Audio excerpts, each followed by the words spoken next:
Hare Krishna, Krishna Krishna,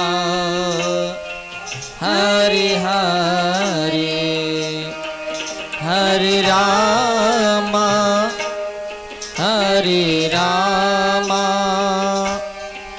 Rama Rama, Hare Hare.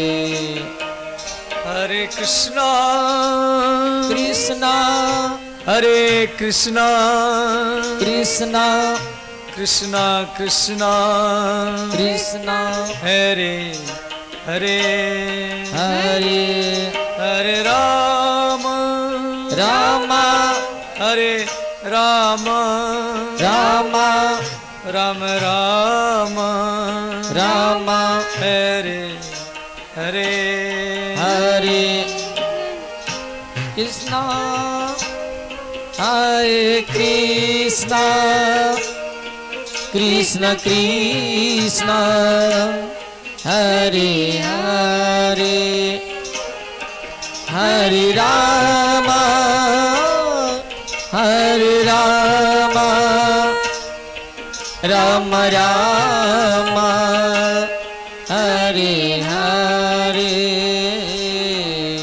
Hare Krishna, Krishna, Hare Krishna, Krishna, Krishna Krishna, Krishna, Hare Hare, Hare Hare Rama, Rama, Hare Rama, Rama, Rama Rama, Rama, Hare Hare, Hare Hare Krishna, Hare Krishna, Krishna Krishna, Hare Hare, Hare Rama, Hare Rama, Rama Rama, Hare Hare.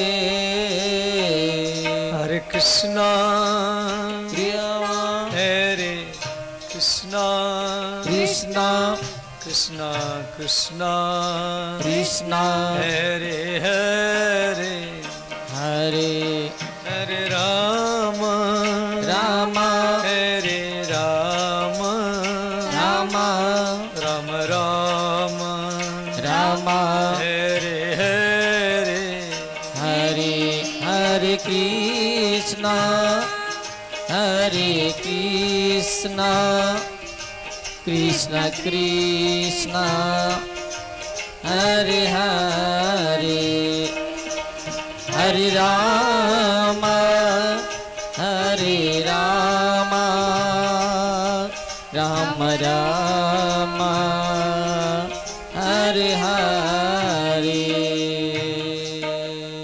बोले श्रीमद् भागवत महापुराण की की जय, श्री व्यासदेव भगवान की जय, सुखदेव जी महाराज की की जय, वृंदावन बिहारी लाल की की जय, अयोध्यानाथ भगवान की की जय, श्री बद्रीनाथ भगवान की की जय, वैष्णव देवी माता की की जय, द्वारिकानाथ भगवान की की जय, श्री रामेश्वर भगवान की जय, श्री जगन्नाथ भगवान की जय, बेहट देहत धाम की जय, श्री कृष्ण जन्म महामहोत्सव की जय, सनातन धर्म की जय, गो माता की जय, हर हर महादेव।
चित सार सर्वस्व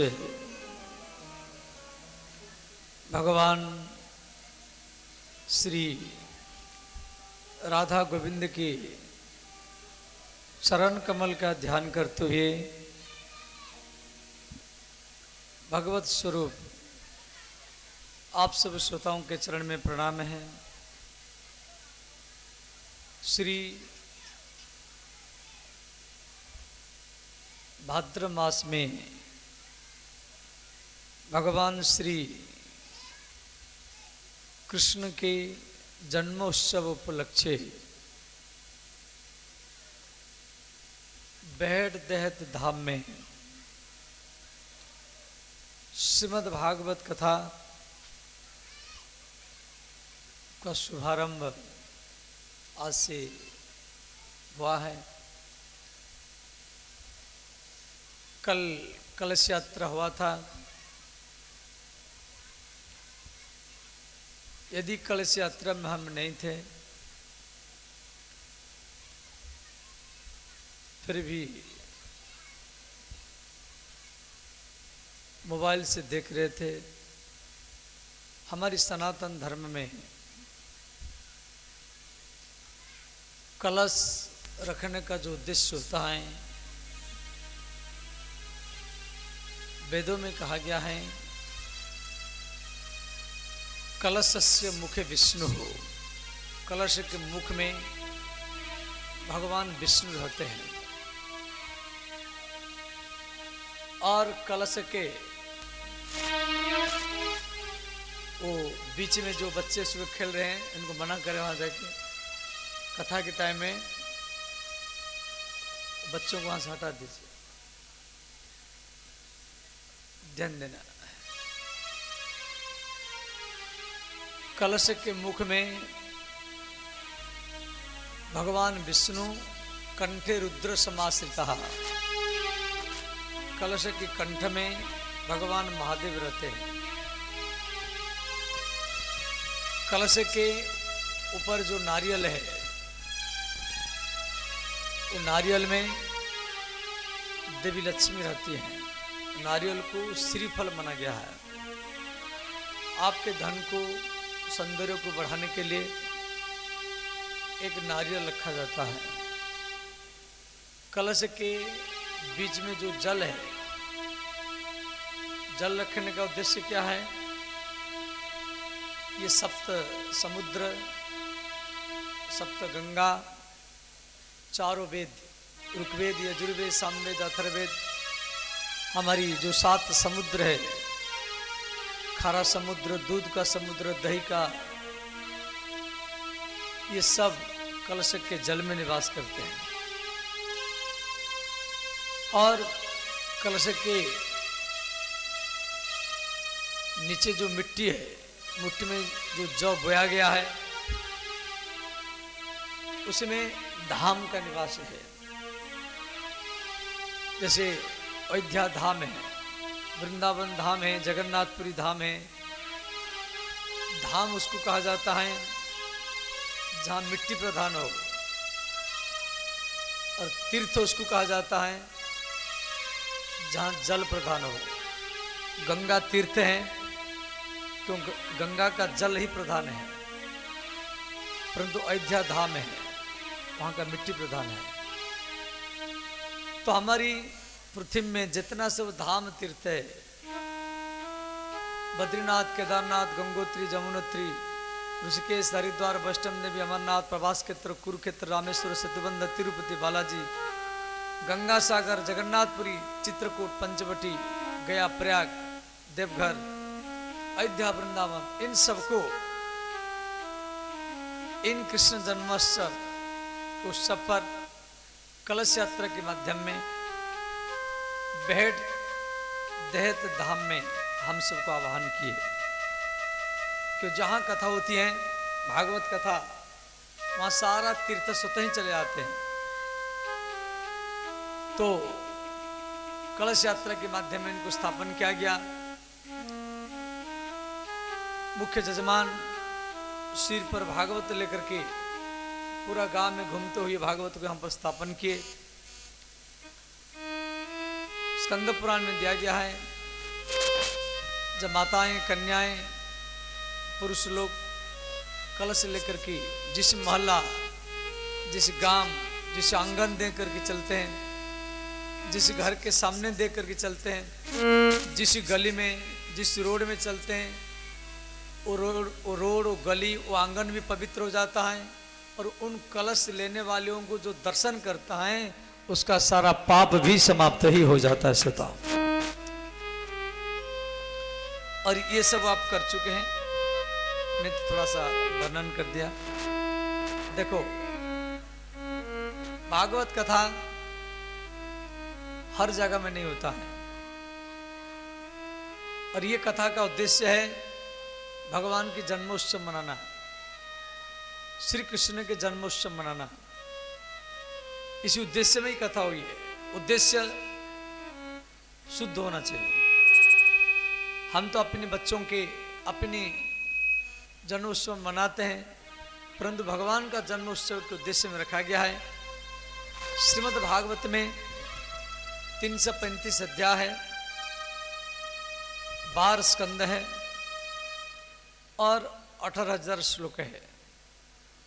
और हम इन दिनों में संपूर्ण 18,000 श्लोक, 335 अध्याय और 12 स्कंद चर्चा करेंगे।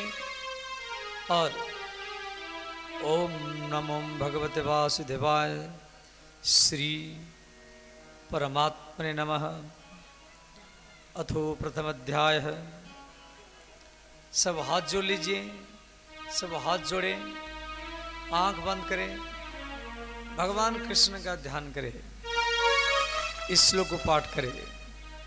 ओम सच्चिदानंद रूपाय, ओम सच्चिदानंद रूपाय, ओम सच्चिदानंद रूपाय, ओम सच्चिदानंद रूपाय, विश्वोत्पत्त्यादि हेतवे, विश्वोत्पत्त्यादि हेतवे, विश्वोत्पत्त्यादि हेतवे, विश्वोत्पत्त्यादि हेतवे, तापत्रय विनाशाय, तापत्रय विनाशाय, तापत्रय विनाशाय, तापत्रय विनाशाय, श्री कृष्णाय वयं नमः, श्री कृष्णाय वयं नमः, श्री कृष्णाय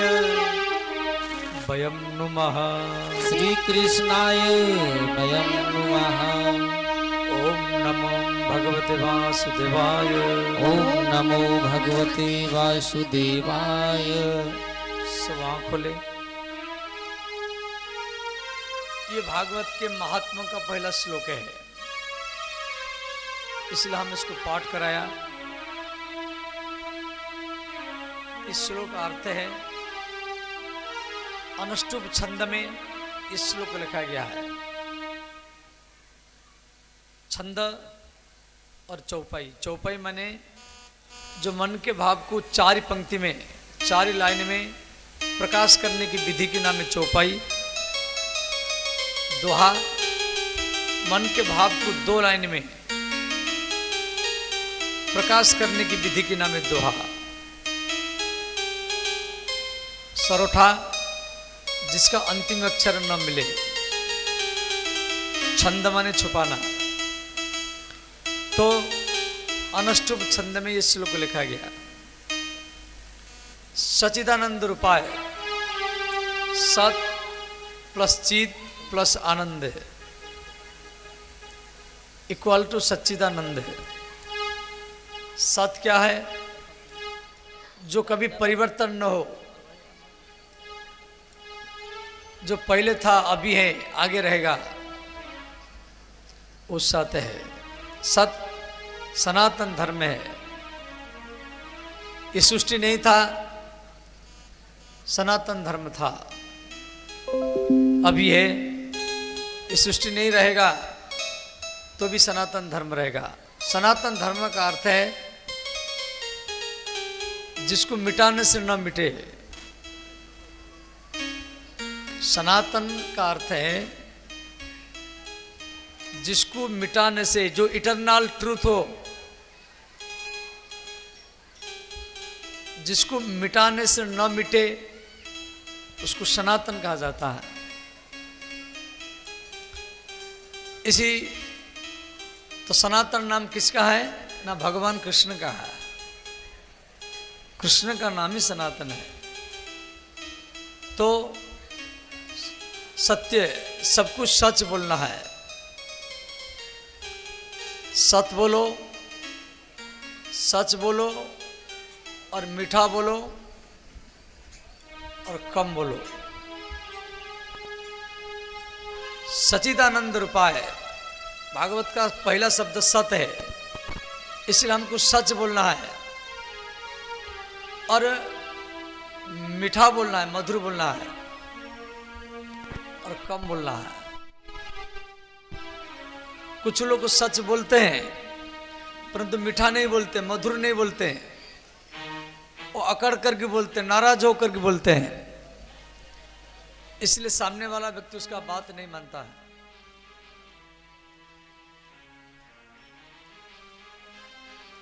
मिथ्या का अर्थ क्या है? मिथ्या का अर्थ है छुपा हुआ सत्य का नाम ही मिथ्या है। मिथ्या में सत्य छुपा हुआ रहता है। और कम बोलना है, ज्यादा नहीं बोलना है। वही व्यक्ति परिवार में सबको प्रिय लगता है, माता पिता को भी अच्छा लगता है, पड़ोसी को भी अच्छा लगता है और भगवान को भी अच्छा लगता है। चिद माने ज्ञान, जहां से आपको ज्ञान मिला तो समझना हमको भगवान मिले। जहां से आपको सत्य मिला तो समझना भगवान मिले। जहां से आपको आनंद मिला समझना भगवान मिले। तो सच्चिदानंद रूपाय, इसी श्लोक में एक सनातन धर्म के मंदिर का दर्शन भी दिया गया है। मंदिर माने जहां मन द्रवीभूत हो उसको मंदिर कहा जाता है। मंदिर में आप आरती करते हैं। भागवत कहती है आरती शब्द का अर्थ है पीड़ा। आरती माने पीड़ा, कष्ट, दुख, उसको संस्कृत में आरती कहा गया। तो घी के बत्ती के द्वारा, दीपक के द्वारा आप भगवान के आरती को माने कष्ट को उतारते हैं। चरण में 4 बार, नाभि में 2 बार, छाती में 1 बार और पूरा शरीर में 7 बार हाथ को घुमाते हैं। वो आरती को जब आपके पास लाया जाता है और आप हाथ ऐसे करते हैं, तो ऐसे करने का उद्देश्य क्या है? आरती एक देवी है, घी की बत्ती, वो भगवान के कष्टों को, दुखों को अपने ऊपर लेकर के वो जल जाती हैं, वो पजर जाती हैं। तो भक्त आरती के ऊपर जो हाथ घुमाता है, हे देवी इन कष्टों को, इन दुखों को हमको दो, इसलिए हाथ ऐसे किया जाता है। आरती से पहले शंख फूंकते हैं। तो शंख फूंकने की तरीका 2 प्रकार के है। मस्तक ऊपर करके भी शंख फूंका जाता है और मस्तक नीचे करके भी शंख फूंका जाता है।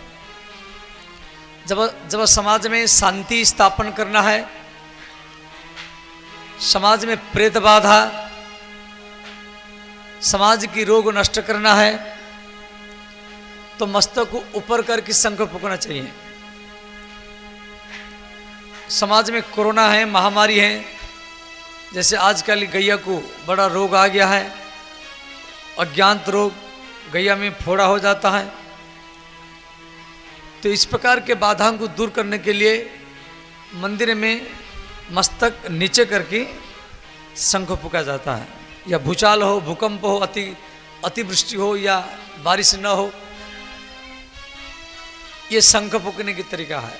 ध्यान देना, शंख और आरती आरती के बाद में शंख में जल लेते हैं। तो पहले आरती को शीतलीकरण करते हैं, पहले आरती में जल डालते हैं। उसके बाद में भगवान को घुमा करके आम जनता में जल छींटते हैं।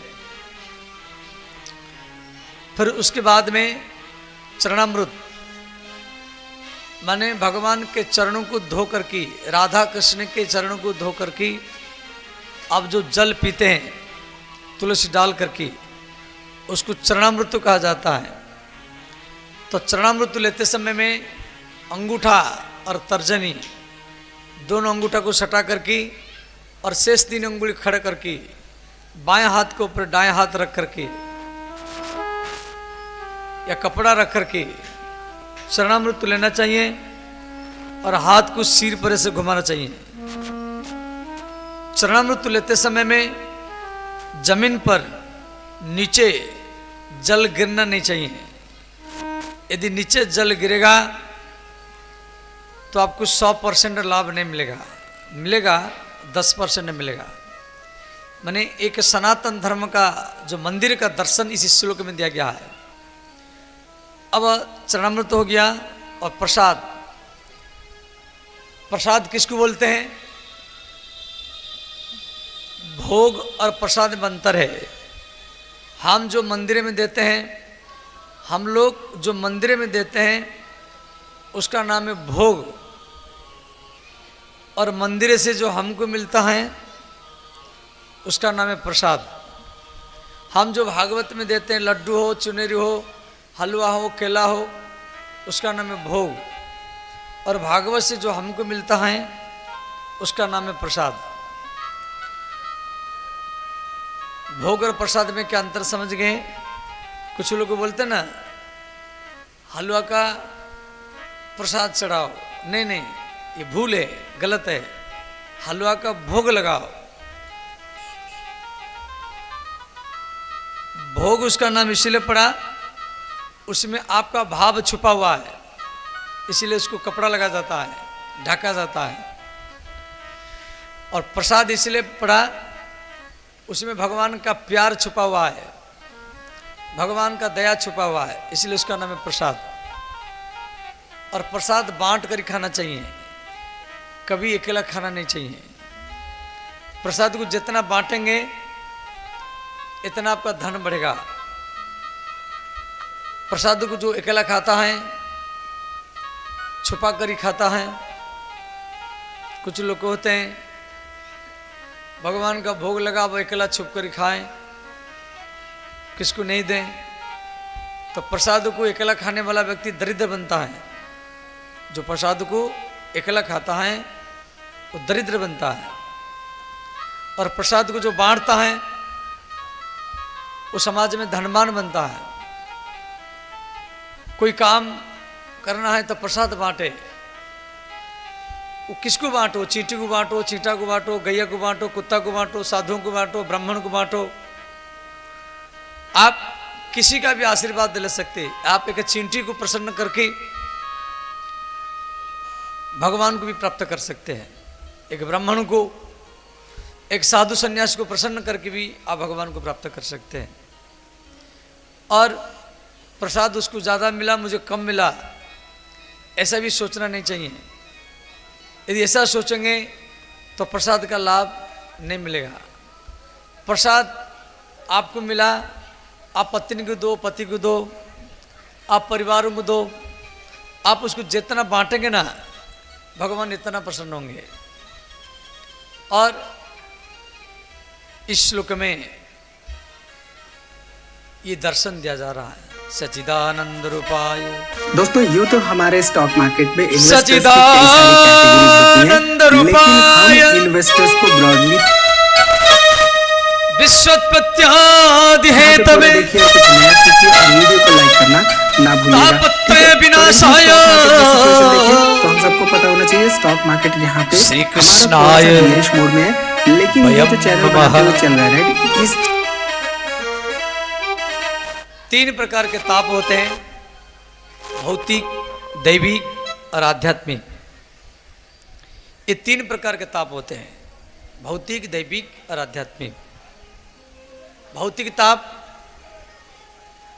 जैसे भूत प्रेत आपके ऊपर है, दैहिक ताप जैसे बुखार है, खांसी है, जुकाम है, और दैविक ताप जैसे कोरोना महामारी या कोई दैवी कोप है। इन तीनों ताप को दूर करने के लिए हमको भागवत कथा सुनना है। यद भूतम यद वर्तमानम यद भविष्यति, जो पाप आप पहले किए थे और अभी जो पाप कर रहे हैं और आगे जो करेंगे, तीनों काल का पाप भागवत में समाप्त हो जाता है। श्रोता चैनल को कभी भी ब्रेक कर सकता है। और 19,300 का लेवल हमने डिस्कस किया है, पिछले कुछ दिनों से हम इसको डिस्कस करते आ रहे हैं। प्राइस टू अर्निंग रेशियो के हिसाब से ये हमें ओवर वैल्यूड देखने को मिल रहा है, तो हमें बाकी फंडामेंटल पैरामीटर्स भी देखने होंगे और ये देखना होगा कि कंपनी की प्रॉफिटेबिलिटी और फाइनेंशियल रिकॉर्ड्स क्या कह रहे हैं। ठीक है, चलिए वो विधायक या एमपी बनता है। देखिए तो MSUMI एक दिन के कैंडलस्टिक चार्ट पर आपको ब्रेकआउट दिख रहा हुआ दिखाई दे रहा है 62 रुपए के प्राइस का। परंतु जिसको स्वयं भगवान चुन चुन करके वोट देते हैं, वही व्यक्ति भागवत में आकर बैठता है। भागवत में भगवान के द्वारा चुने हुए व्यक्ति आते हैं। गोस्वामी तुलसीदास जी रामचरितमानस में लिखे हैं, आबत यही सर अति कठिनाई, आवत यही सर अति कठिनाई, आबत यही सर अति कठिनाई, आवत यही सर अति कठिनाई। यहाँ पर आना बड़ा कठिन है, भागवत के पंडाल में आना बड़ा कठिन है। आबत यही सर अति कठिनाई, आवत यही सर अति कठिनाई। सर माने भागवत का पंडाल। राम कृपा बिनु आई न जाई, राम कृपा बिनु आई न जाई, राम कृपा बिनु आई न जाई, राम कृपा बिनु आई न जाई। सब गाइए, दोनों हाथ उठाकर गाइए, हर हर महादेव।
गोविंद गोविंद राधे राधे राधे गोविंद गोविंद राधे राधे राधे गोविंद गोविंद राधे राधे राधे गोविंद गोविंद राधे राधे राधे राधे गोविंद गोविंद राधे राधे राधे गोविंद गोविंद राधे श्री राम जय राम जय जय राम श्री राम जय राम जय जय राम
सूत जी महाराज नैमिषारण्य में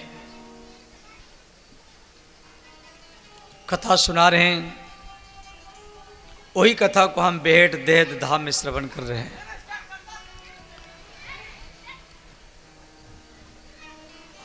ब्रह्मांड में 14 लोक हैं, भूलोक, वलोक, तपलोक, महलोक, जनलोक,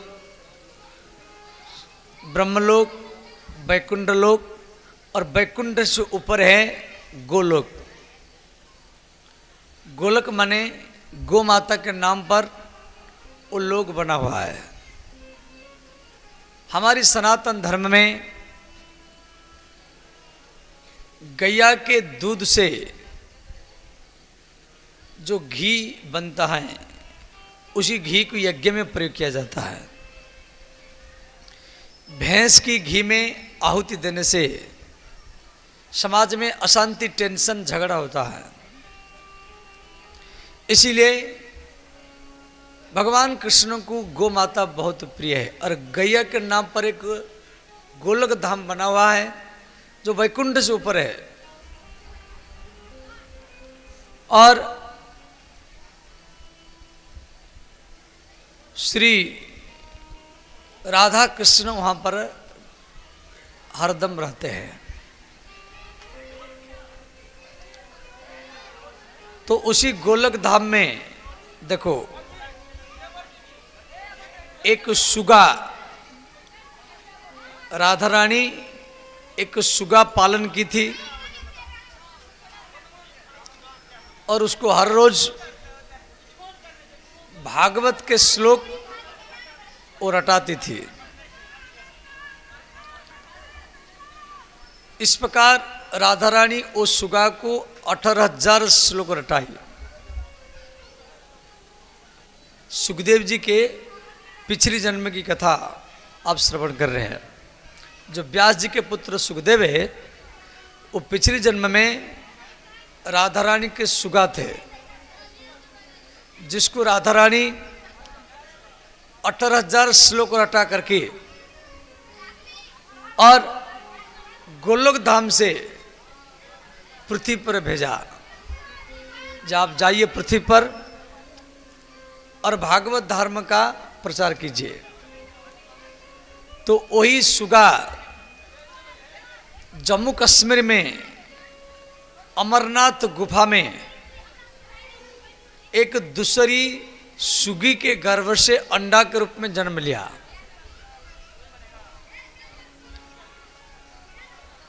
तो तो इधर भगवान महादेव कैलाश में नहीं थे, माता पार्वती अकेली बैठी थी, तो वहाँ पर नारद जी आए। तो नारद जी पार्वती को बोले, देवी भगवान शिव कहाँ गए? तो पार्वती माता बोली, वो कहाँ गए बोल के नहीं गए। तो नारद जी बोले, देवी भगवान महादेव के गला में जो मस्तक है, खोपड़ी है, वो किसका है? तो पार्वती माता बोली, ये तो मैं बता नहीं सकती। तो नारद जी बोले, देवी आज भगवान महादेव आएंगे तो पहले ये प्रश्न करना, उसके बाद में बातचीत करना। इतना कह करके नारद जी चले गए और भगवान शिव आए। तो माता पार्वती हाथ जोड़ करके प्रश्न की, हे नाथ, मेरे मन में एक प्रश्न है, आपके गला में जो मस्तक है वो किसका है? तो शिव जी बोले, देवी ऐसा प्रश्न तो आप आज तक कभी नहीं किया। तो क्या यहां पर नारद जी आए थे? पार्वती माता बोली, हाँ नारद जी आए थे। तो भगवान महादेव बोले, देवी मेरे गला में जो भी मस्तक है, लेकिन सस्टेन करने की कोशिश यहाँ पे करता हुआ दिखाई दे रहा है। अब यहाँ पे अगर हम एक मंथ के कैंडलस्टिक चार्ट की बात करें तो जो 60-63 का प्राइस है, ये तो इसके लिए एक रेजिस्टेंस का काम कर रहा था, उसको ब्रेकआउट किया है। लेकिन यहाँ पे देख सकते हैं कि अगले एक महीने तक अगर सस्टेन करता है तो हमें आने वाले समय में 100-150 रुपए के ऊपर प्राइसेस देखने को मिल सकते हैं। अदरवाइज प्राइसेस फिर से 50, 55 या इवन 48 रुपए तक हमें आते हुए दिखाई दे सकते हैं। बस इतनी सी बात हमें देखनी है और हमें अपने प्राइसेस का इंतजार करना होता है किसी भी स्टॉक में इन्वेस्टमेंट करने से पहले। ठीक है, चलिए अब यहाँ पे बात करते हैं अगले स्टॉक के बारे में, जो कि है पॉलीप्लेक्स कॉर्पोरेशन लिमिटेड। अब यहाँ पे ध्यान दीजिए, तो इस कंपनी का मार्केट कैपिटलाइजेशन 3,800 करोड़ रुपए के आसपास है, 18% के आसपास आरओई है। यहाँ पे 24 के आसपास प्राइस टू अर्निंग रेशियो देखने को मिला। थोड़ा सा ये भी कहेंगे कि ओवर वैल्यूड की तरफ है, बट अगर इसका sector price to earning ratio इससे प्राइस टू अर्निंग रेशियो से ज्यादा है तो ऐसे में हम इसको फिर भी अंडर वैल्यूड ट्रीट कर सकते हैं। तो इसका जो सेक्टर का प्राइस टू अर्निंग रेशियो है वो क्या है, आप कमेंट करके जरूर बताइए नीचे। अब यहाँ पे देखिए तो आप देख सकते हैं पिछले 3 सालों में 73% के आसपास रिटर्न दिया है, पिछले 5 सालों में 88% के आसपास रिटर्न दिया। ये जो भी हम स्टॉक्स डिस्कस कर रहे हैं, इनका बस आपको ऑल टाइम चार्ट पैटर्न देखना होता है। और कोई भी कंपनी अगर ऑल टाइम चार्ट पैटर्न पे हायर हाइज हायर लोज वाला पैटर्न बना के देती है, इसका सीधा सीधा मतलब ये है कि कंपनी कंसिस्टेंटली ग्रो कर रही है। और कोई भी कंपनी ग्रो कर रही है, ऐसी कंपनियों में अगर हम हायर लो पे इन्वेस्टमेंट करने का प्लान करते हैं तो हमें एक अच्छा खासा रिटर्न्स मिल सकता है स्टॉक मार्केट से। ठीक है, चलिए अब यहाँ पे जानने की कोशिश करते हैं इसका प्रॉफिट लॉस स्टेटमेंट क्या कहता है। देखिए नेट सेल्स इसका शानदार, यहाँ पे सेल्स में ग्रोथ हो रही है, यहाँ पे प्रॉफिट मार्जिन में ग्रोथ हो रही है, प्रॉफिटेबिलिटी में ग्रोथ हो रही है। तो कंपनी यहाँ पे प्रॉफिटेबिलिटी के मामले में एक अच्छा खासा ग्रोथ पाते हैं। ऐसे में हम कह सकते हैं कि अगर जेन्युइन कारणों से स्टॉक में गिरावट हो रही है तो हमारे लिए अपॉर्चुनिटी हो सकती है। अब यहाँ पे अगर हम देखें शेयर होल्डिंग पैटर्न तो आप देख सकते हैं कि ओवरऑल जो प्रमोटर्स हैं 51% के आसपास है, पब्लिक यहाँ पे अमरनाथ भगवान की जय, श्रीमद् भागवत महापुराण की जय देखने को मिला। तो इसमें भी क्वालिफाइड इन्वेस्टर्स हैं, हालांकि 35% के आसपास पब्लिक भी है। तो थोड़ा सा हमें इस पे नजर बना के रखनी है और बल्क इन्वेस्टमेंट करने से बचना है ऐसे स्टॉक्स में जिनमें की प्रमोटर शेयर होल्डिंग 50% के आसपास तो है, लेकिन पब्लिक शेयर होल्डिंग भी ज्यादा देखने को मिल रही है और ऐसे में इंस्टीट्यूशनल शेयर होल्डिंग कंपैरेटिवली कम है। ठीक, चलिए अब यहाँ पे अगर हम टेक्निकल समझने की कोशिश करें तो एक दिन के कैंडलस्टिक चार्ट पर ऑब्वियसली गिरावट है, बट एक मंथ के कैंडलस्टिक चार्ट पर देखिए शानदार आपको एक अपॉर्चुनिटी देता हुआ दिखाई दे रहा है। रिसेंट ऑल टाइम हाई करीब 2800 रुपए के आसपास था, करंटली यहाँ पे ₹35 के आसपास ट्रेड करता हुआ दिखाई दे रहा है। तो ये एक बड़ी डिस्काउंट के रूप में हम ले सकते हैं अगर इसके फंडामेंटल्स अच्छे हैं। तो फंडामेंटल्स क्या होते हैं, कैसे कौन से पैरामीटर्स होते हैं, इनको जानना बहुत ही जरूरी होता है हमारे लिए। और एज ए रिटेल इन्वेस्टर्स अगर हम उसे एनालाइज करते हैं, देखते हैं कि फंडामेंटली स्ट्रांग है कंपनी, ऐसे में अगर ऐसे डिस्काउंट मिल रहे होते तो हमारे लिए एक अच्छी बाइंग अपॉर्चुनिटी हो सकती है। पॉलीप्लेक्स में यहाँ पे देखिए पहले भी गिरावटें हुई हैं और ये गिरावटें नए इन्वेस्टर्स के लिए एक बाइंग अपॉर्चुनिटी लेके आती है। ऐसे में क्या होता है, यहाँ पे एक तरह से फियर जोन होता है इन्वेस्टर्स के मन में, और फियर जोन के तहत यहाँ पे पैनिक में आते हुए स्टॉक सेल कर रहे होते हैं। बट बड़े इन्वेस्टर्स के लिए यहाँ पे बाइंग अपॉर्चुनिटी होती है। और सम ऑक्सीलेटर के पास नीचे बन रहा है, RSI यहाँ पे बाइंग इंडिकेट कर रहा है, तो ऐसे स्टॉक्स में एक बाइंग अपॉर्चुनिटी बन सकती है। अब यहाँ पे इसका मतलब फिर से ये नहीं कि रिकमेंडेशन है इससे नीचे गिरेगा ही नहीं, हमने जो कह दिया वही सच है, आप इसको बाय कर लीजिए, आपके वारे नहरे हो जाएंगे।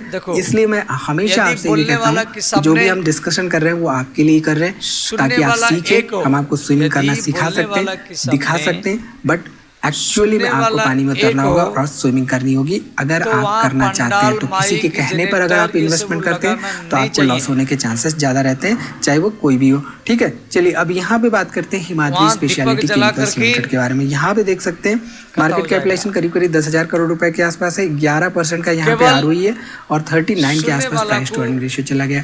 अगर ध्यान दीजिए तो HSCL लिमिटेड हार्डली 2-2.5 साल पहले एक पेनी स्टॉक के दाम पे ट्रेड कर रहा था। यहाँ पे करेंटली ₹248 के आसपास पहुंच चुका है।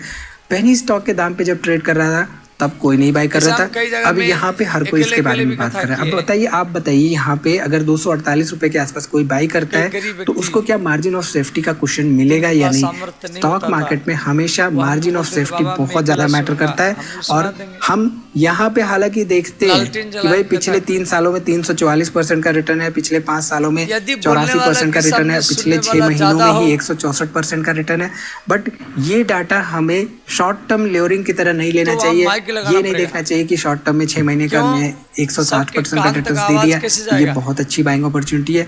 इसके फंडामेंटल्स देखने चाहिए, और फंडामेंटल्स अगर स्ट्रॉन्ग हो तभी हमें ऐसे स्टॉक्स में गिरावट का इंतजार करना चाहिए। यहाँ पे अगर देखिए, आप देख सकते हैं कि जो इसका ट्रेडविंड्स पोर्टल का स्कोर है 3.5 है, जो कि नॉट बैड। अगर हम यहाँ पे ध्यान दें की मैट्रिसेस पर तो देखिए मार्केट कैपिटलाइजेशन हमने देखा 10,000 करोड़ रुपए के आसपास है। अर्निंग पर शेयर यहाँ पे 6 का है। प्राइस टू अर्निंग रेशियो के हिसाब से कह सकते हैं थोड़ा सा ओवर वैल्यूड की तरफ ऑलरेडी जाते हुए दिखाई दे रहा है। ROE 11% का, ROCE 12% का है। और यहाँ पे हम कह सकते हैं कि बेस्ड ऑन दिस एटलीस्ट जो बेसिक फंडामेंटल पैरामीटर्स होते हैं, कंपनी अच्छी फंडामेंटली स्ट्रॉन्ग कंपनी दिख रही है, बट रिटर्न ऑन इक्विटी और रिटर्न ऑन कैपिटल एम्प्लॉयड उतना बेहतरीन नहीं है। अब इसके साथ ही साथ हमें इसका डेट भी देखना होगा, और डेट टू इक्विटी अगर 1 से कम है तो ही ऐसे स्टॉक्स में बल्क इन्वेस्टमेंट का कंसीडर किया जा सकता है। बट ऐसी सिचुएशन में स्टॉक्स में गिरावट हो तभी एक बाइंग अपॉर्चुनिटी बन सकती है। यहाँ पे देखिए तो जो कंपनी का प्राइस टू अर्निंग रेशियो है इंडस्ट्री के प्राइस टू अर्निंग रेशियो से कम है।